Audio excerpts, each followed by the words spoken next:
آج سے 4 دہائیوں قبل دنیا میں ایک طاقت تھی جسے سوویت یونین کہتے تھے، USSR۔ اب اسے سابقہ سوویت روس کا نام بھی سے بھی لکھا جاتا ہے۔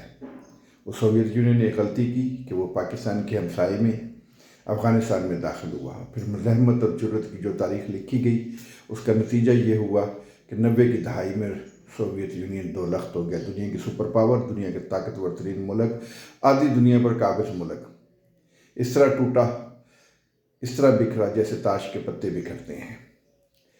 آج وہی غلطی اس دنیا کی سپر پاور، موجودہ واحد سپر پاور، اکلوتی سپر پاور اور کسی کو کچھ نہ سمجھنے والی سپر پاور نے یہ فیصلہ کیا کہ وہ ایران پر حملہ کرے۔ پاکستان کے ہمسائے میں یہ واقعہ ہوا۔ ایران اور اسرائیل کی جو لڑائی تھی، امریکہ نے اسے اپنی لڑائی سمجھ کر ایران پر حملہ کیا۔ اس کا نتیجہ کیا نکلا کہ اس خطے میں جرأت و بہادری کی، ہمت و شجاعت کی ایک نئی داستان لکھی گئی۔ اس داستان کا نتیجہ یہ ہوا کہ آج امریکہ جیسا بہادر ملک، جو ہر ملک کو کہتا ہے کہ میری میز پر آئیں، میرے ساتھ بات کریں، میری شرائط پر بات کریں، میں جو چاہوں گا وہ ہوگا، دنیا کی سب سے بڑی طاقت میں ہوں، سب سے بڑا سپر پاور میں ہوں، میرا کوئی کچھ نہیں کر سکتا۔ آئے ایران، آئے وینزویلا، جو بھی آئے میرے پاس آئے، چین ہو، روس ہو، میں جسے چاہوں گا، جیسے چاہوں گا، اس سے اپنی مرضی کا فیصلہ لوں گا۔ پھر کیا ہوا کہ 24 گھنٹے میں ایران کو فتح کرنے والا روس، امریکہ، اسرائیل یہ سوچتے رہ گئے کہ ہمارے ساتھ کیا ہوا ہے۔ ساری میں نے روس کا نام لے دیا۔ امریکہ اور اسرائیل یہ سوچتے رہ گئے کہ ہمارے ساتھ کیا ہوا۔ لڑائی 24 دنوں پر محیط ہو گئی۔ ابھی تک اس جنگ کا کوئی نتیجہ نہیں نکلا۔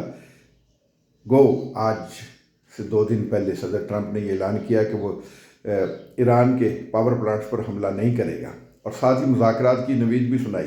اور وہ مذاکرات میں ثالثی اور مذاکرات کار کا کردار پاکستان نے نبھایا۔ وہی پاکستان جس نے سوویت یونین کے خاتمے میں اپنا کردار ادا کیا تھا۔ آج شاید وہی وقت ہمارے پاس ہے، آج شاید وہی موقع آ چکا ہے کہ پاکستان کے شہر اسلام آباد میں، جو ہمارا مرکزی دارالخلافہ بھی ہے، وہاں امریکہ کے مستقبل کا تعین کیا جائے گا۔ کیا آنے والے دنوں میں چین، روس، پاکستان، ایران اور دیگر ممالک معاشی طاقت بن پائیں گے، دفاعی طاقت بن پائیں گے؟ کیا امریکہ کا واقعی اثر و رسوخ ختم ہو چکا ہے؟ اس کا فیصلہ آنے والے چند دنوں میں ہو جائے گا۔ لیکن ایک بات سچ ہے کہ یہ اللہ تعالیٰ کے مرضی و منشا ہے کہ سوویت یونین کے خاتمے کا معاملات بھی اسلام آباد نے طے کیے، اور اب امریکہ کی کمزوری کو بھی دنیا کے سامنے اسلام آباد نے عیاں کیا۔ اللہ میرا اور آپ کا حامی ناصر ہو۔ اس ملک کے لیے دعا کیجیے گا۔ اللہ تعالیٰ ہمارے ملک کو ہمیشہ سربلند سرفراز رکھے، آمین۔ شکریہ دوستو۔ آخر میں میری آپ سے درخواست ہے کہ میرے چینل میڈیا سے کچھ سبسکرائب کیجیے۔